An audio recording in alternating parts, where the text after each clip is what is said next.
ત્યાં સુધી આપણું આ જ્યાં સુધી પથરા મૂકેલા હોય હા બરાબર છેક સુધી લીટી લાઈન લાઈન કરેલી હોય ને લીટી લીટી આખી ત્યાં સુધી આપણું અને સામે થાંભલા નાખેલા રહ્યા ત્યાં સુધી જ ને બા હા ટીસી હે ને નો અડાઈ ભરા શોર્ટ આવશે અહીં જેડી આવી છે ને કે બીજું ત્યાં એમ નામ થાય કે વાવી પડે એમ નામ થાય સારું લો આ ગામડામાં તો આવું બધું મળી જાય અત્યારે જ મળે આટલી બધી અહીંયા કેટલી બધી વા જોવો તો આ બંધ આપણો હા આપણે મેનતાલ બાપાઈ ડોસા નહીં ઉજળો આપ્યો પાણી આવતું આમથી આમ તો જો આ છે અમારી વાડી મસ્ત નહીં વા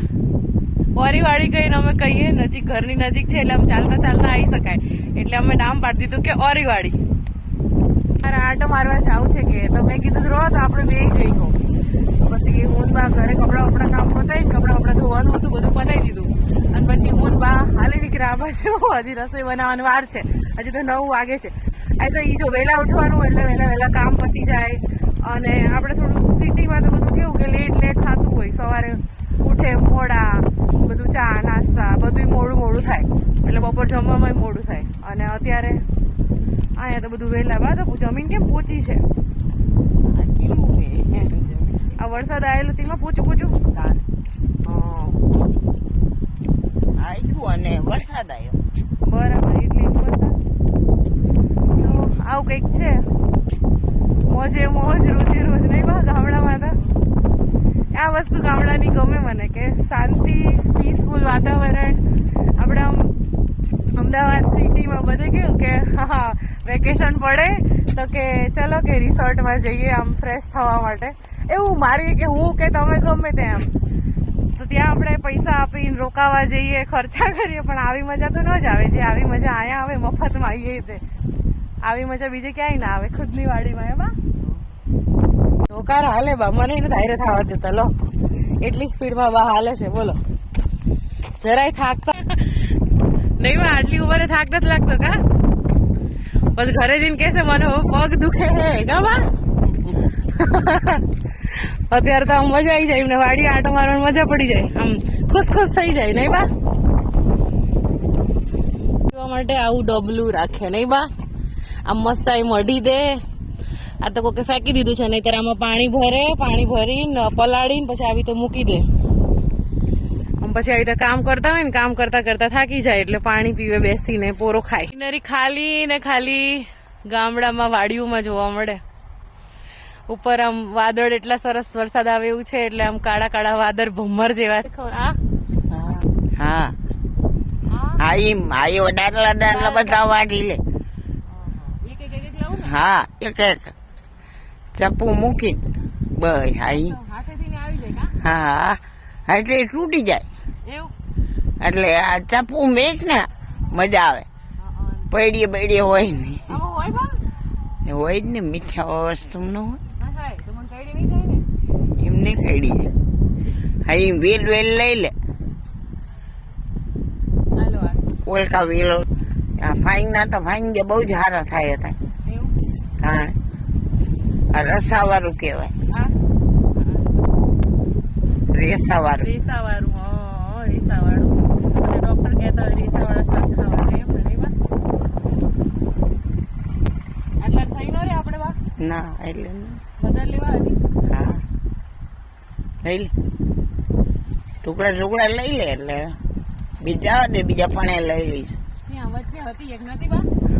આવા મોટા લેવાય કે પછી નાના મોટા હારી બને એમ હા એ બધા કઈ કરવાના ભાઈ પાંદડા વેણી બસ સુધારી નાખવાના એને પણ આપણે જે પેલા હા લોટ બાંધીને આ ચણાનો બાજરાનો બધા એના મુઠિયા બનાવીને પછી બાફવાના અહીંયા લેવા ઓલા ઝાડવે ઠૂંઠો હોય ને ત્યાં લેવાની મજા આવે હા જાય નડે ઈ રહી હા એ વખડો જ છે હા એ વેલા જ લે કામ જોઈએ. અને વારીને ભર નાખો ને બા હા તૂટી ન જાય ને આપણે પાંદડા લેવાના ને કા હા જો અમે તો ઘરેથી આવું જબલું લઈને મમ્મી કે થેલી લઈને જાવ પણ મેં કીધું ના નાનું જબલું લઈને જઈ તો અમે તો આવું જબલું લઈને આવ્યા અને આમ કરીને આમ ભરતી હતી આમાં એટલે હવે આગળથી થોડીક લઈશું ને બાબા દેશી શાક અમારું આમાં અમે બનાવશું મુઠિયા બનાવશું આપણે જેમ દૂધીના મુઠિયા બનાવીએ ને દૂધીના પછી મેથીના તો એવી રીતના આના બી મુઠિયા બને અને આ બી એક મતલબ રેસાવાળા શાકમાં આવે એમ અને આની બા ભાજી કરવી હોય તો થાય ને આમ સૂકી આપણે મેથીની પાલકની ભાજી કરવી એવી રીતે થાય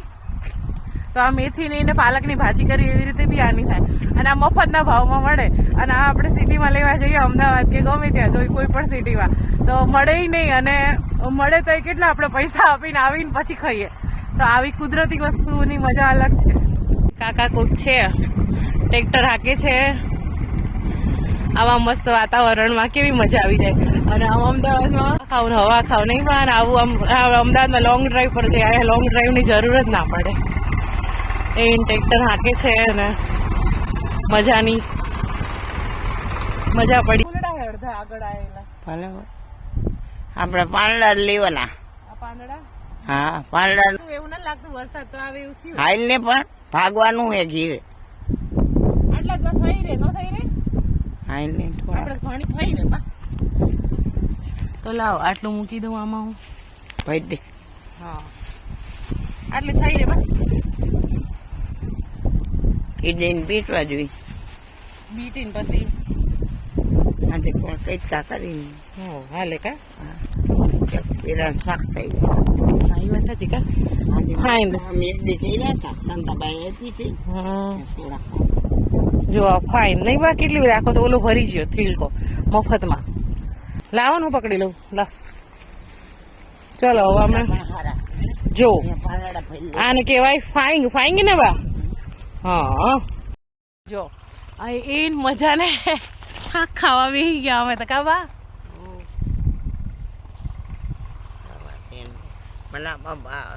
ચબલું ઓલું થઈ જાય તો રહેવા દો તો હું હાથમાં પકડી લઈશ બા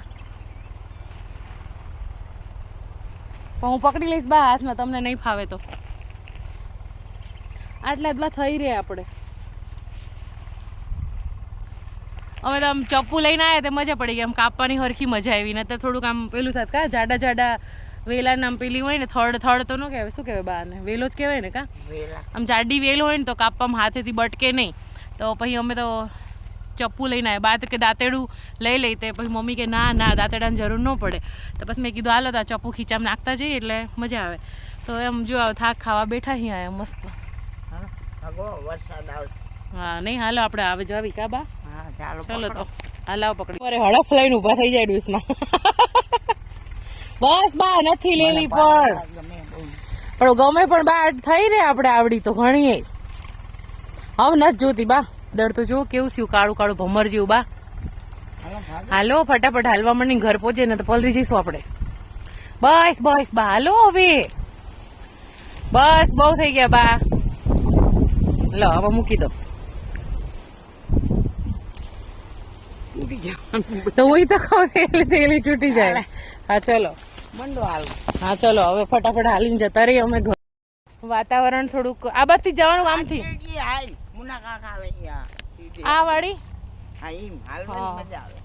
હવે અમે ફટાફટ ઘર જતા રહી ને કરો છે ને વાદળ એવા થયા કાળા કાળા તો અમે પછી પલળીને જાશું એવું થશે નહીં બા તો પલળીને ના જઈએ એના માટે અમે ફટાફટ હાલવા માંડ્યા આટલું અમે લઈ લીધો અમારો સામાન અમે ખાલી આંટો મારવા આવ્યા હતા પણ અહીં હતી તે વળી મેર પડી ગયો સાંજનો પ્લાનિંગ એ થઈ ગયો જમવાનો તો તમને લોકોને મારો બ્લોગ કેવો લાગે છે પ્લીઝ કમેન્ટ કરજો મને સબસ્ક્રાઈબ કરજો મારી યુટ્યુબ ચેનલને મારા ફેસબુક પેજને જય શ્રી કૃષ્ણ મળીએ નેક્સ્ટ બ્લોગમાં બાય